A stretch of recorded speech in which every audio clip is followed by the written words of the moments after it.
Assalamualaikum warahmatullahi wabarakatuh. Alhamdulillahirabbil alamin. Asyhadu an la ilaha illallah wa asyhadu anna Muhammadan abduhu wa rasuluh sallallahu alaihi wasallam wa ala alihi wa ashabihi amma ba'da. Bapak Ibu yang dirahmati Allah, kembali di sini saya akan memberikan bimbingan, ya khususnya bimbingan haji, karena insya Allah ya, tinggal beberapa hari lagi banyak jamaah Indonesia yang akan melaksanakan ibadah haji. Sebelum saya jelaskan, Bapak Ibu, di sini saya akan jelaskan. Jadi di Indonesia ini ya, yang akan melaksanakan ibadah haji itu dibagi menjadi dua, ya. Jadi menjadi dua gelombang. Jadi ada gelombang pertama, ada gelombang kedua. Nah, kalau gelombang pertama dari Indonesianya itu langsung ke Madinah, kalau gelombang yang kedua dari Indonesia langsung ke Jeddah. Nah, jadi beda prakteknya, dan insya Allah saya akan jelaskan kedua-duanya. Hanya saja di video ini, karena terlalu panjang durasinya, insya Allah saya akan menjelaskan ya, bagi Bapak Ibu yang akan melaksanakan ibadah haji gelombang pertama. Ya. Pada saat Bapak Ibu sudah melunasi pembayaran untuk ibadah haji, kemudian ditetapkan tanggal keberangkatannya, nah biasanya ya, Bapak Ibu disuruh datang untuk menginap. Ya, namanya asrama haji. Di tempat masing-masing, maksudnya di daerah masing-masing, biasanya insya Allah disiapkan. Nah, di tempat itu nginap semalam untuk mendapatkan pengecekan kesehatan, mendapatkan bimbingan-bimbingan, kemudian juga insya Allah ya akan mendapatkan uang living cost. Jadi insya Allah kalau untuk yang sekarang uang living cost-nya itu ya, sekitar ya insya Allah ya antara 750 real sampai 1000 real. Bahkan katanya uang living cost-nya ya insya Allah menurut berita itu akan berupa uang Indonesia, uang rupiah. Kalau tahun kemarin, ya, itu per orangnya 1.500 real. Dan mudah-mudahan ya, masih tetap seperti itu. Pada saat Bapak Ibu sudah beres semua, keesokannya biasanya akan diantar ya, rombongan haji itu menggunakan bis. Menuju ke mana? Menuju ke bandara. Sesampainya di bandara, Bapak Ibu berarti kan menunggu dulu ya, beberapa saat. Di sini saya mengingatkan, kalau sekiranya masuk waktu sholat, silahkan lakukan atau laksanakan sholat wajibnya. Dan ingat Bapak Ibu sedang dalam keadaan musafir, jadi sholatnya boleh dijama dan qashar. Begitu juga pada saat di pesawat. Ya, silahkan, barangkali waktunya sholat ya, sholat. Insya Allah nanti pembimbingnya juga akan memberikan arahan-arahan. Ya. Yang biasanya di pesawat, ya, yang biasanya umpama baru pertama kali, ya supaya dipersiapkan, supaya diingatkan oleh temannya untuk bisa melaksanakan sholat wajib. Ya. Dan biasanya, ya, karena kesulitan air, berarti Bapak Ibu dipersilahkan untuk bertayamum. Berarti di Indonesianya di sini itu silahkan dipersiapkan ilmunya agar bisa tahu dan bisa melaksanakan praktek tayamum. Ya. Pada saat Bapak Ibu di dalam pesawat, itu biasanya dari krunya akan diberi makan dan lain sebagainya. Karena perjalanan selama kurang lebih 10 jam. Setelah 10 jam, insya Allah Bapak Ibu akan sampailah di Madinah. Ya, insya Allah nama bandar udaranya namanya Pangeran Muhammad bin Abdul Aziz. Itu nama bandar udara di Madinah. Setelah turun dari pesawat, Bapak Ibu silahkan naik bis menuju ke hotel yang sudah ditentukan. Nah, jadi rombongan semua datang ke hotel. Nah, di situ ketua rombongannya biasanya akan membagikan apa? Kunci kamar. Silahkan Bapak Ibu mempersiapkan barang-barangnya. Nah, di sini saya akan jelaskan sedikit Bapak Ibu. Bapak Ibu yang akan melaksanakan haji, ini namanya haji tamatu. Karena semua sudah diatur oleh pemerintah Indonesia supaya seragam. Maksudnya untuk mempermudah. Dan sepengetahuan saya yang namanya haji tamattu, ya haji bersenang-senang, itu lebih nyaman, lebih mudah. Nah, bagaimana Pak prakteknya? Prakteknya yang namanya ibadah haji tamattu itu melaksanakan umroh terlebih dahulu, kemudian barulah haji. Jadi umrohnya dilakukan di bulan haji juga. Kemudian pada saat sudah masuk tanggal 8 mempersiapkan untuk datang ke Arafah. Nanti saya jelaskan. Ini hanya penjelasan, berarti Bapak Ibu akan melaksanakan apa tadi namanya haji tamattu. Nah, kemudian di sini saya akan jelaskan, Bapak Ibu setelah sampai di Madinah, apa yang harus dilakukan? Yang pertama, ya, pemerintah Indonesia itu ya, akan memberikan waktu kurang lebih 8 hari, insya Allah 8 hari 1 malam. Agar apa? Agar Bapak Ibu bisa melaksanakan sholat 40 waktu. Yang mana pahalanya barang siapa yang melaksanakan sholat 40 waktu, maka akan terbebas dari siksa api neraka dan juga terbebas dari sifat munafik. Berarti diniatkan di Madinah untuk bisa melaksanakan sholat berjamaah di Masjid Nabawi. Jangan sampai putus. Ya. Jadi barang siapa yang sholat berjamaah di Masjid Nabawi sampai 40 waktu. Nah, 1 hari itu kan 5 waktu. Berarti kan membutuhkan 8 hari. 5 kali 8 sama dengan 40. Berarti 40 waktu. Tuh ya. Dipersiapkan dan diniatkan hatinya. Niatkan ingin mendapatkan pahala tadi arba'in. Nah, kemudian Bapak Ibu harus memahami tuntunannya pada saat seseorang datang ke Madinah itu supaya bisa berziarah ke makam Nabi. Jadi makam Nabi, kemudian di sebelahnya ada makam sahabatnya yaitu Abu Bakar, kemudian ada sahabatnya lagi Umar bin Khattab. Nah, biasanya ya, ketua rombongannya akan memberikan arahan-arahan juga supaya rombongan ini bisa masuk ke Raudhah. Silahkan Bapak Ibu ikuti aturan-aturannya. Ya. Ingat, berarti Bapak Ibu diusahakan bisa berziarah, bisa masuk ke Raudhah untuk apa? Untuk sholat dan berdoa di situ. Nah, kemudian juga di sini saya jelaskan ya. Pada saat 8 hari di Madinah ada yang namanya acara city tour, yaitu berkunjung dan berziarah ke tempat-tempat yang sudah ditentukan. Tempat-tempat bersejarah maksudnya. Termasuk Bapak Ibu nanti akan ya, diantar ke Masjid Quba untuk bisa melaksanakan sholat sunnah di situ. Barang siapa yang keluar dari rumahnya, berwudu, kemudian keluar menuju ke Masjid Quba, kemudian sholat di situ, maka pahalanya baginya sama dengan pahala orang yang umroh. Jadi bandingannya orang yang umroh pahalanya. Silahkan Bapak Ibu besok-besoknya ikut dan niatkan ingin mendapatkan sebagaimana orang yang umroh. Setelah 8 hari, ini kita persingkat ya karena panjang sekali Bapak Ibu. Setelah 8 hari di Madinah, kemudian Bapak Ibu akan diajak ke Mekah. Untuk apa? Untuk melaksanakan umroh. Ingat, Bapak Ibu kan akan melaksanakan haji tamattu, berarti umroh terlebih dahulu. Nah, berarti apa yang dilakukan? Sebelum berangkat, Bapak Ibu silahkan mandi dulu. Mandi sebelum ihram. Ada orang mengatakan mandi ihram, ada orang bilang mandi besar, mandi janabat. Boleh, prakteknya itu. Ya. Niatkan dalam hatinya ingin melaksanakan mandi apa tadi? Mandi ihram.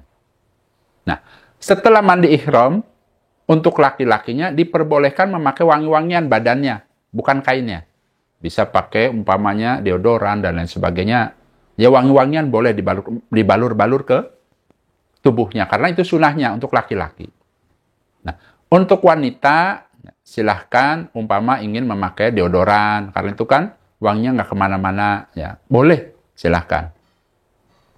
Nah, untuk wanita pakaian ihramnya bebas, yang penting syar'i dan menutup aurat. Kemudian untuk laki-laki pakaian ihramnya hanya 2 lembar kain yang tidak berjahit. Insya Allah Bapak Ibu sudah memilikinya ya, warnanya putih, lembarannya 2 lembar. silahkan dipakai. Nah, kemudian rombongan naik bis menuju kemana? Menuju ke Masjid Bir Ali yang ada di daerah Dzul Hulaifah.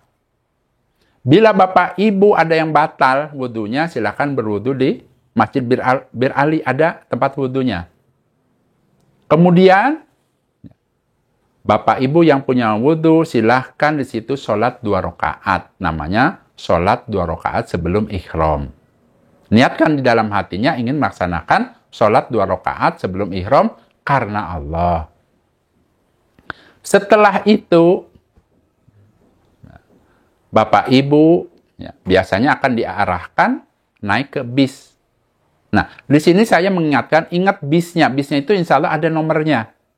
Umpamanya nomor 10 itu selalu ingat. Karena nanti pada saat pelaksanaan haji, nomornya itu aja. 10 terus. Ya, ingat warna bisnya, ingat nomor bisnya.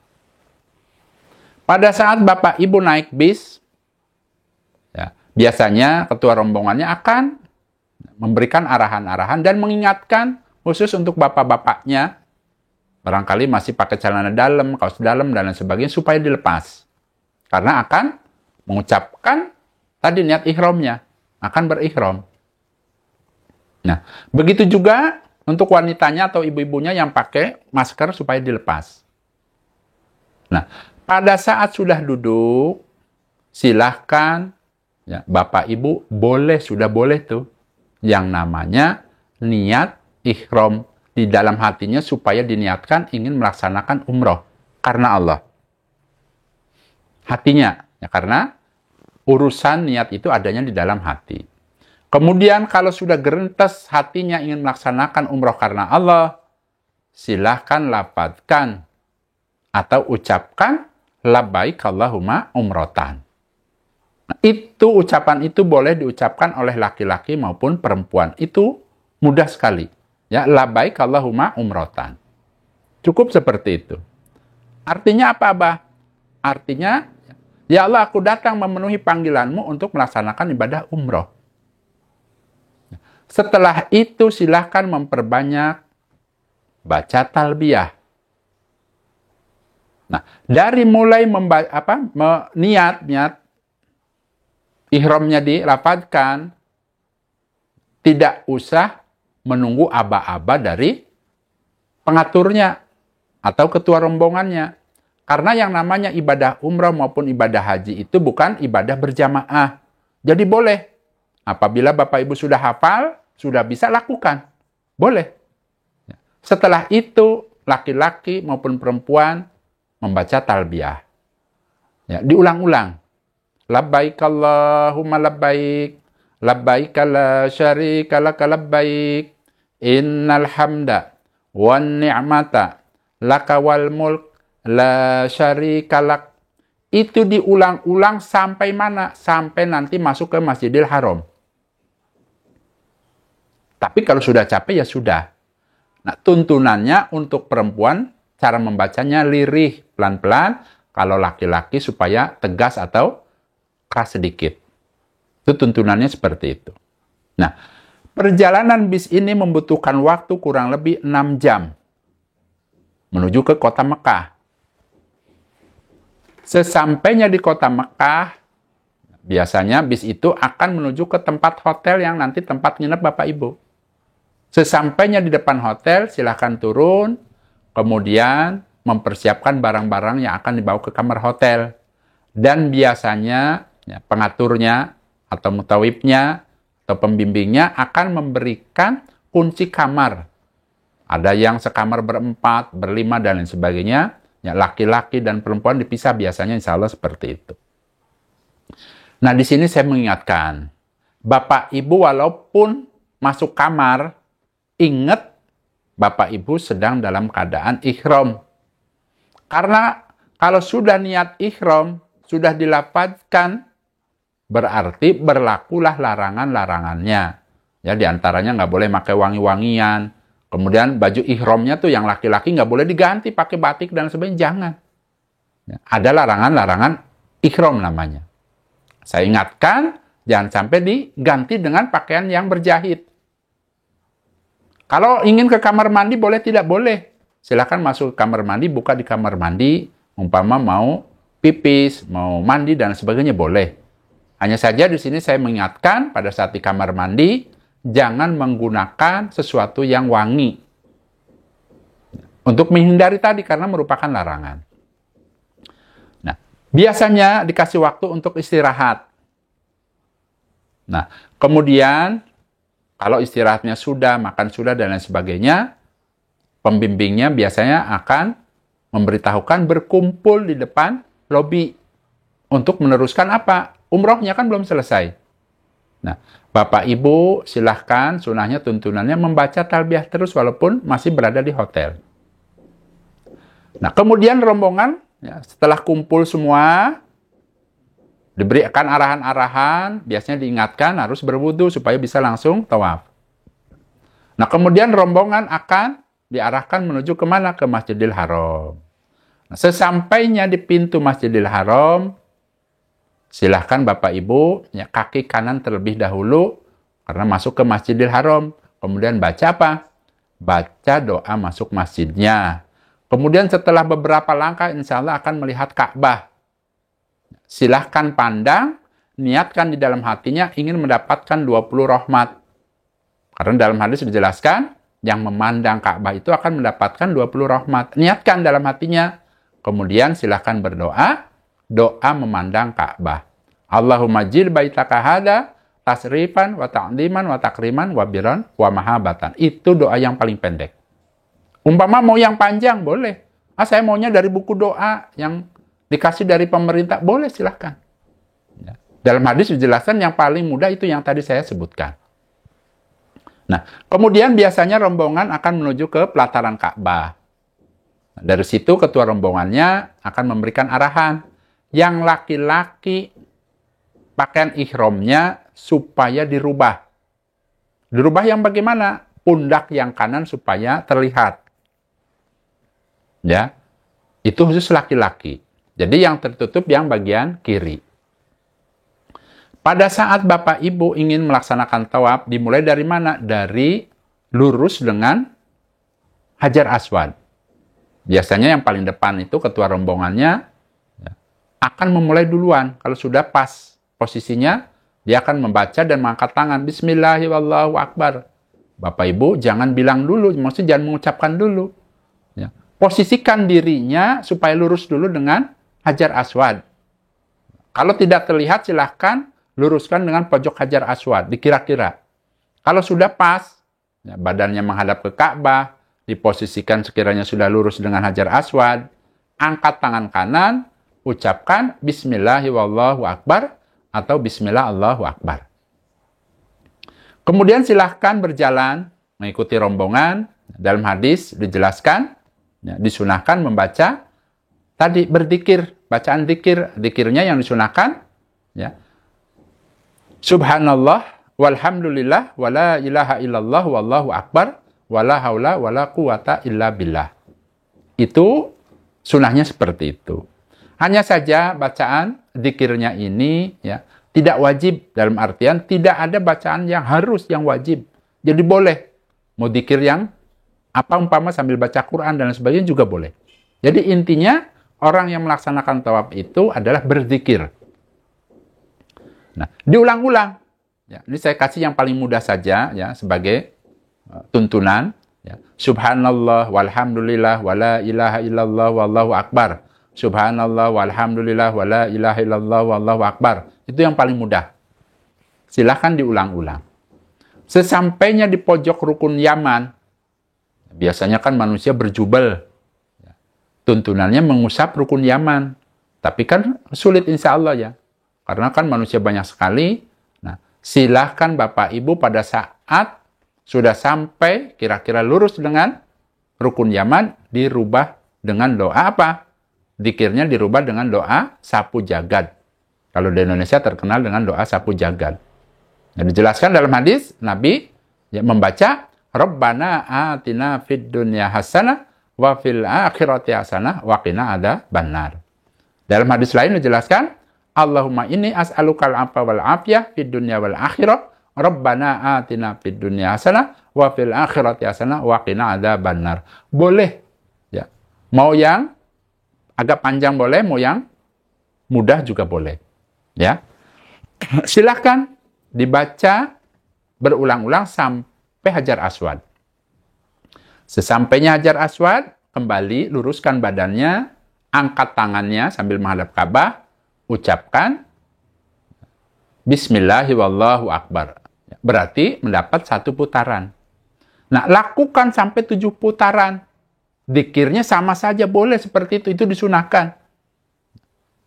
Bacaannya sama, ya. Silahkan sampai 7 putaran. Setelah sampai 7 putaran, ya, silahkan, kalau sudah selesai, silahkan menuju ke belakang makom Ibrahim. Setelah sampai di belakang makom Ibrahim, Bapak Ibu, ya, tuntunannya dalam hadis itu dijelaskan, silahkan membaca A'udzubillahi minasyaitonirrajim wa takhidu min maqami Ibrahim musholla. Sebelum sholat dibaca itu dulu. Kemudian langsung saja takbir, niatkan di dalam hatinya ingin melaksanakan sholat 2 rakaat ya, di belakang makom Ibrahim, atau ingin melaksanakan sholat setelah tawaf. Ya, karena Allah. Cukup seperti itu, ya, di dalam hatinya. Nah, rakaat pertama membaca surat Al-Fatihah, kemudian dilanjut dengan ya, surat Al-Kafirun. Rakaat kedua, surat Al-Fatihah, kemudian surat Al-Ikhlas. Nah, kemudian salam. Setelah salam, ada dalam hadis dijelaskan Nabi memberikan arahan supaya bisa membaca doa Nabi Adam. Jadi doa Nabi Adam ini ya sangat bagus sekali, sangat banyak pahalanya. Ya, keutamanya, yang pertama, Allah akan mengampuni dosanya, Allah akan mengabulkan doa-doanya, Allah akan menghilangkan kesusahannya, baik susah besar maupun kecil, Allah akan memudahkan urusan usahanya, dan Allah akan memberikan keuntungan usahanya maupun perdagangannya, Allah akan memberikan kemudahan urusan dunianya, dan Allah akan memberikan dunia kepadanya dengan mudah, walaupun dia tidak minta. Diusahakan supaya bisa menghafal doa Nabi Adam. Nah, setelah itu selesai, silakan Bapak Ibu kemana? Bapak Ibu menuju ke tempat yang sudah ditentukan oleh pengaturnya atau pembimbingnya. Nah, silakan, boleh di situ Bapak Ibu, ya kan capek ya, umpamanya capek, lelah, silahkan, sunahnya adalah minum air Zam-Zam. Caranya bagaimana, Abah? Caranya berdiri menghadap ke Ka'bah. Ini khusus untuk minum air Zam-Zam. Terangkan dalam hadis, posisi Nabi berdiri menghadap ke Ka'bah. Nah, kemudian baca doa, minum air Zam-Zam. Insyaallah Bapak Ibu sudah hafal. Allahumma inni as'aluka ilman nafi'an wa rizqan wasi'an wa sifaan min kulli da'in. Itu yang paling pendek. Umpama mau disambung, wasaqomin birahmatika ya arhamar rahimin. Itu juga boleh. Cara minumnya bagaimana, Bah? Caranya ya, minum seteguk, 2 teguk, terakhir habiskan. Setelah itu ya, membaca apa? Membaca alhamdulillah. Jadi pada saat mau minum, saya kasih penjelasan Bapak Ibu, setelah membaca doa, silahkan hatinya supaya berbicara niat. Niat apa? Niat misalnya ingin sembuh dari penyakit, niat supaya bisa bolak-balik umroh setiap tahun. Silahkan. Setelah diniatkan inginnya apa? Baca bismillah, kemudian teguk. Ya. Tadi seperti yang tadi, sekali, 2 kali, 3 kali habiskan, kemudian baca alhamdulillah. Setelah itu apa? Setelah itu rombongan akan menuju ke mana? Ke tempat sa'i. Ya. Sesampainya di Bukit Sofa, silahkan membaca, ini saya kasih doa yang paling pendek. Ya, yang supaya mudah. A'udzubillahi minasyaitonirrajim, inna sofa wal marwata min sya'airillah. Kemudian sambil terus naik. Sesampainya di puncaknya, silahkan menghadap ke kiblat atau ke Ka'bah.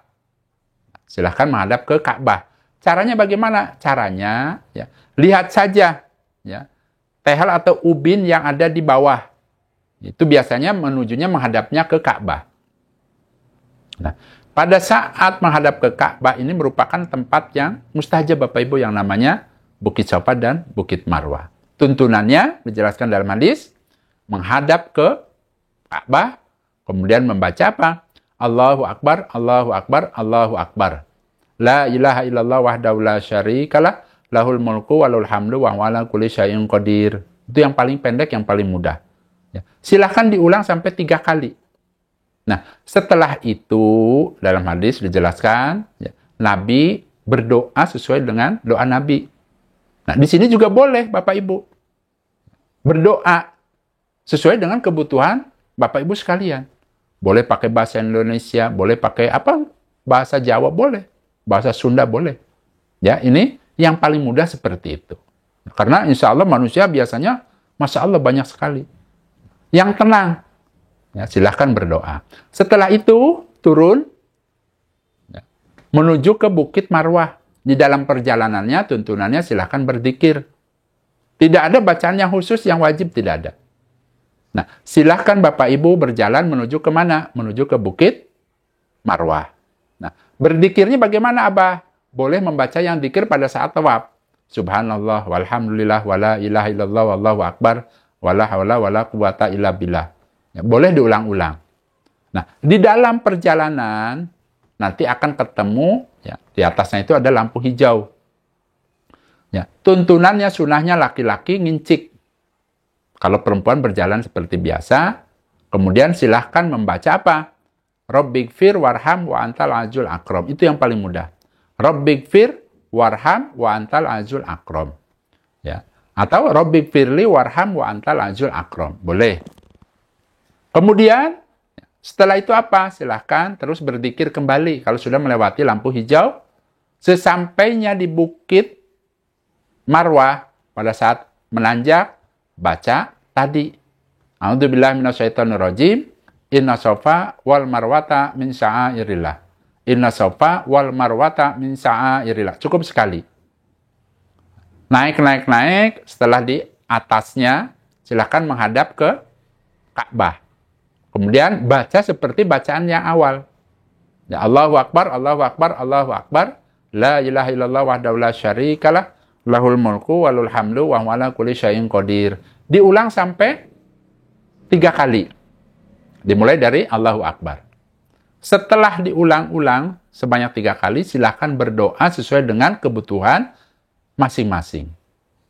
Setelah itu, menuju kemana? Ke Bukit Sofa yang awal. Nah, itu lakukan seperti itu, karena doanya sama saja. Lakukan sebanyak 7 perjalanan. Nah, setelah itu, setelah selesainya nanti, yang ketujuhnya berada di Bukit Marwah. Silahkan tahallul. Ya, tahallulnya bagaimana? Dengan cara memotong rambut. Yang laki-laki dipotongkan oleh laki-laki, yang wanita bisa dipotongkan oleh suaminya atau teman perempuannya. Itu ya. Kemudian dari situ Bapak Ibu biasanya pulang ke hotel. Nah, di dalam perjalanan umpamanya ingin dicukur botak boleh tidak? Boleh. Silahkan. Hanya saja saya mengingatkan, karena ingin melaksanakan ibadah haji, nanti kan ada tahallul lagi. Silahkan dipotong rambutnya, umpamanya disisakan rambutnya umpama 5 cm. Supaya nanti pada saat haji bisa dipotong lagi, boleh seperti itu. Ya. Nah, pada saat setelah selesai umroh, ini berarti sudah lepas. Sudah sukses umrohnya, tinggal hajinya. Nah, Bapak Ibu biasanya menunggu waktu atau hari tarwiyah, hari pelaksanaan ibadah haji. Menunggu biasanya. Jadi kloter pertama itu, ya, setelah datang ke kota Mekah, memperbanyak ibadah di mana? Memperbanyak ibadah di Masjidil Haram. Silahkan perbanyak sholat-sholat sunahnya, baca Al-Qur'annya, sodakohnya, ikut sholat berjamaah di situ. Pada saat akan melaksanakan ibadah haji, biasanya ya, ketua rombongannya akan memberitahukan, umpamanya Bapak Ibu besok siap-siap pakai ihram. Ya. Siap-siap nanti ada bis akan menjemput umpama jam 8 pagi. Tanggal berapa? Tanggal 8 biasanya. Ya, insya Allah tanggal 8. 8 Zulhijjah. Nah, apa yang harus dilakukan? Silakan Bapak Ibu mandi ihram. Mandi sebelum ihram. Ya, karena akan melaksanakan atau ihram atau akan pakai baju ihram. Ada yang bilang itu merupakan mandi besar, ada yang bilang itu mandi janabat. Boleh sama saja. Niatkan di dalam hatinya ingin melaksanakan mandi sebelum ihram karena Allah. di hatinya. Bagi laki-laki disunahkan memakai wangi-wangian badannya, bukan kainnya. Nah, kemudian pakaian laki-laki cukup hanya 2 helai kain. Tidak boleh pakai daleman. Untuk perempuan, bebas. Mau pakai putih boleh, pakai hitam boleh. Yang penting menutup aurat dan harus syar'i. Nah, pada saat di situ, ini masih di hotel, silakan Bapak Ibu sholat 2 rakaat. Karena itu merupakan mikotnya Bapak Ibu. Mikot untuk melaksanakan haji. Setelah sholat 2 rakaat di hotel, di tempat tinggalnya di situ, di rumahnya situ, atau di maktabnya, silahkan Bapak Ibu niatkan di dalam hatinya ingin melaksanakan haji karena Allah. Di dalam hatinya, supaya gerentes. Setelah itu, boleh Bapak Ibu mengucapkan atau melafadzkan niatnya, niat hajinya. Bacanya apa? Bacanya labbaik Allahumma hajjan. Artinya, ya Allah, aku datang memenuhi panggilanmu untuk melaksanakan ibadah haji. Nah, setelah Bapak Ibu naik semua rombongan ke bis, kemudian rombongan akan menuju ke mana? Ke Arafah. Ini masih tanggal 8. Saya di sini akan menjelaskan biasanya rombongan jemaah haji Indonesia yang pakai kendaraan. Ya, tidak membicarakan orang yang berjalan kaki, karena ada yang berjalan kaki. Nah, umumnya pada namanya rokiban, pada naik bis. Nah, sesampainya di Arafah, Bapak Ibu mempersiapkan barang-barangnya, biasanya masuk ke tenda untuk istirahat. Ya, silahkan istirahat, ya, berzikir, sholat, dan lain sebagainya. Nah, terus kapan Pak wukufnya? Wukufnya itu dimulai pada saat setelah sholat zuhur. Mulai wukuf. Nah, biasanya, bukan biasanya, tuntunannya. Tuntunannya di dalam berwukuf, Bapak Ibu, dimulai dengan sholat zuhur 2 rakaat, kemudian sholat asarnya 2 rakaat. Jadi dijamak dan dikosor. Setelah itu biasanya insya Allah ada khutbah, khutbah haji. Nah, Bapak Ibu pada saat tanggal 8 itu kan menginap. Kemudian pagi-paginya masih belum keadaan wukuf, karena wukuf itu dimulainya setelah zuhur.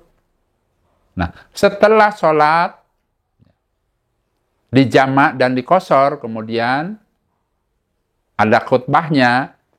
Setelah itu, itu merupakan waktu yang mustajab untuk berdoa kepada Allah. Dari mulai selepas zuhur sampai apa tadi? Sampai maghrib. Itu merupakan waktu yang mustajab untuk berdoa dan berzikir. Silahkan perbanyak zikir dan perbanyak berdoa kepada Allah. Ya. Jadi yang namanya wukuf di Arafah itu merupakan rukun haji. Kalau Bapak Ibu tidak bisa sampai di Arafah wukuf di situ, berarti batal atau tidak sah hajinya. Ya. Nah, kemudian pada saat Bapak Ibu sudah berdoa dan lain sebagainya, kemudian ini kalau ngikuti tuntunannya pada saat matahari tenggelam, kemudian maghrib, rombongan meninggalkan Arafah menuju ke Muzdalifah. Hanya saja, karena kan manusia jutaan, kita tinggal ikut saja bagaimana arahan-arahan dari pembimbing atau ketua kloter dan lain sebagainya. Kita tinggal ikut saja, ikut bis atau ikut rombongan menuju Muzdalifah. Nah, kalau kita mengikuti tuntunannya, tadi meninggalkan Arafah menuju Muzdalifah. Sholat maghribnya di Muzdalifah. Sholat maghribnya 3 rakaat, kemudian dilanjutkan lagi dengan sholat isya 2 rakaat, tapi di Muzdalifah. Tapi semua itu lihat keadaan, tidak wajib harus seperti itu. Lihat keadaan, semua kan keadaannya banyak sekali manusianya. Jadi semua lihat, tinggal ikut saja aturan yang berlaku di situ. Nah, pada saat di Muzdalifah, Jadi tugas Bapak Ibu di situ adalah mabit, bermalam di situ. Syukur-syukur bisa istirahat, bisa tidur. Hanya saja pada saat Bapak Ibu sudah sholat maghrib dan isya, tugasnya mencari kerikil. Sebanyak berapa? Sebanyak, ya, diusahakan kalau ada ya 70. Nanti digunakan pada saat untuk melempar jumroh. Nah, hanya saja menurut informasinya, ya, para jamaah Indonesia ini sudah disediakan. Ya, setiap kantong itu ada 70 butir. Itu lebih mudah untuk memudahkan. Umpama tidak ada, boleh mencari di situ. Nah, kemudian sesuai dengan tuntunannya, kalau mengikuti tuntunannya, pada saat sholat subuh, maksudnya waktu subuh datang, ya, Bapak Ibu silakan sholat subuh. Kemudian menunggu matahari mulai, ya, setelah subuh kan biasanya kan menguning, silahkan meninggalkan Muzdalifah menuju Mina. Kalau mengikuti tuntunan Nabi seperti itu. Hanya saja diperbolehkan. Yang penting sudah lewat tengah malam, diperbolehkan meninggalkan Muzdalifah. Sudah boleh. Hanya saja kalau mau nunggu sampai sholat subuh di situ juga boleh. Ya. Jadi ikuti saja bisnya yang mana, datangnya di mana, karena nomornya biasanya kalau nomor 10, 10 terus.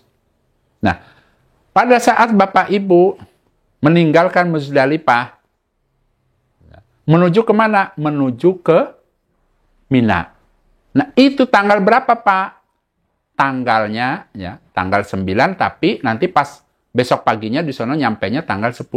10 Dzulhijjah, kalau di Indonesia lagi lebaran. Sesampainya di Mina, silakan Bapak Ibu mempersiapkan untuk melontar jumroh akobah sebanyak 7 kerikil. Ya. Waktu yang afdal itu, ya, waktu duha. Nah, pada saat itu biasanya ketua rombongan dan lain sebagainya, ya, biasanya, ya, diberitahukan khusus untuk jamaah-jamaah Indonesia untuk menghindari kepadatan dan lain sebagainya, biasanya diatur umpama jam segini. Berangkatnya jam 9, jam 8 ya boleh. Jaraknya dari tempat Bapak Ibu berada di situ biasanya pakai kemah-kemah, insya Allah ya kurang lebih sekitar 4 km.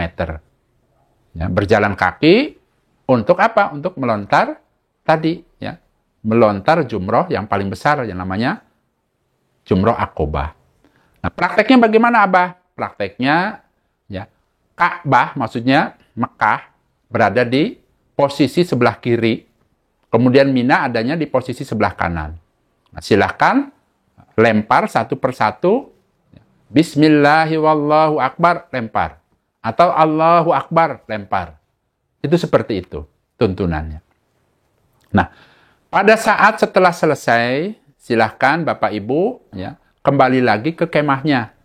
Nah, dari situ, ya, biasanya, ya, para jamaah Indonesia itu, ya, umumnya itu sudah mempersiapkan gunting atau suatu alat untuk mencukur. Ya, tuntunannya sesuai dalam hadis itu dijelaskan, pada saat setelah melontar, itu biasanya memotong hewan sembelihan. Ya, silahkan tahallul. Tahallul yang awal.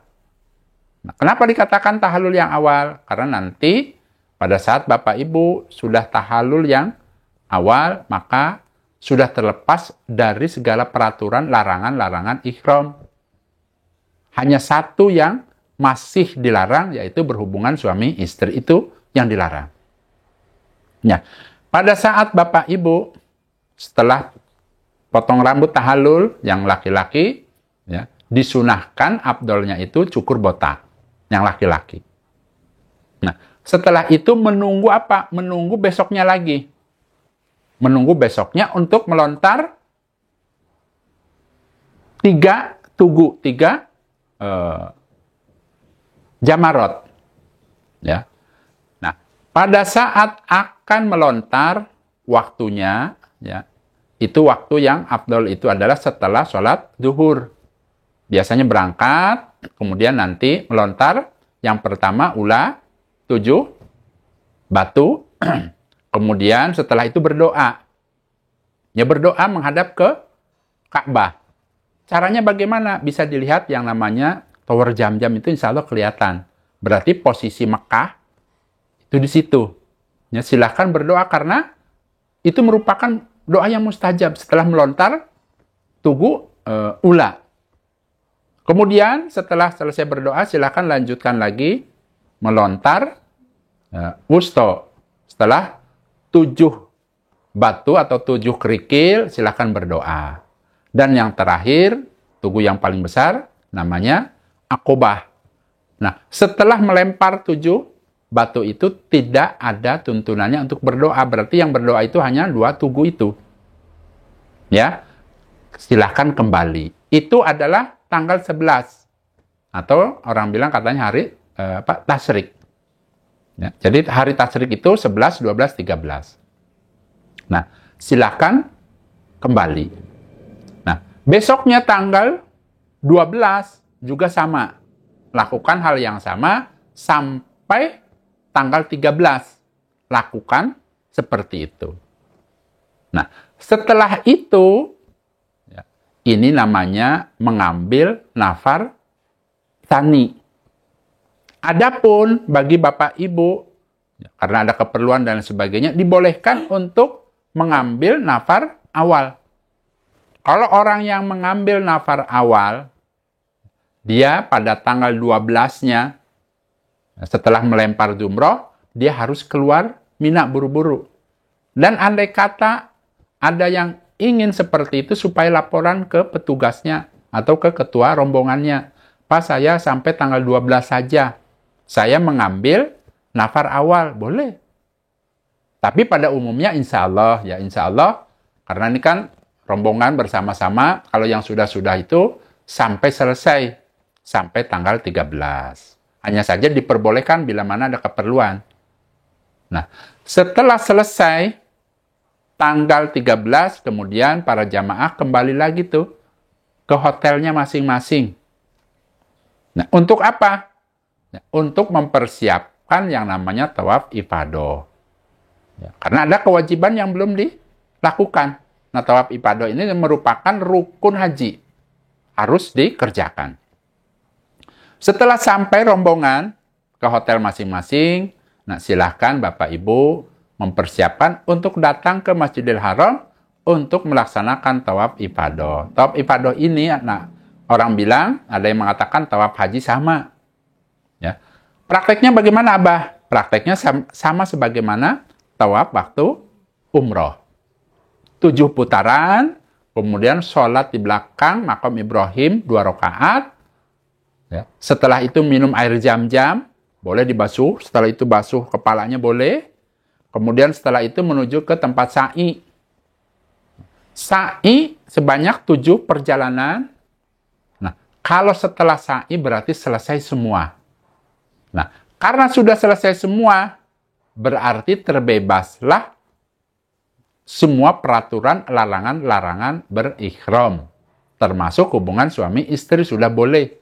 Kalau sudah tawaf ifadah, sudah sa'i. Nah, itu tahallul yang kedua. Termasuknya. Ya, sudah selesai semua rangkaian ibadah haji, berarti sudah selesai. Pulanglah ke hotel masing-masing, pulanglah ke maktab masing-masing. Nah, saya rasa itu saja Bapak Ibu. Ya. Beberapa hal yang saya jelaskan ini merupakan praktek ibadah haji tamatu. Ya. Dari mulai keberangkatan, saya singkat supaya lebih mudah dipahami. Bila ada hal yang perlu ditanyakan, silahkan ditanyakan di kolom komentar. Mudah-mudahan sayanya sehat dan longgar. Ya, mudah-mudahan bisa menjawabnya. Alhamdulillah, jazakumullahu khaira. Mudah-mudahan ya, dengan adanya penjelasan ini, ya Bapak Ibu bisa memahami dan bisa mempraktekkan pada saat ibadah haji. Saya rasa itu saja Bapak Ibu, saya pamit. Wassalamualaikum warahmatullahi wabarakatuh.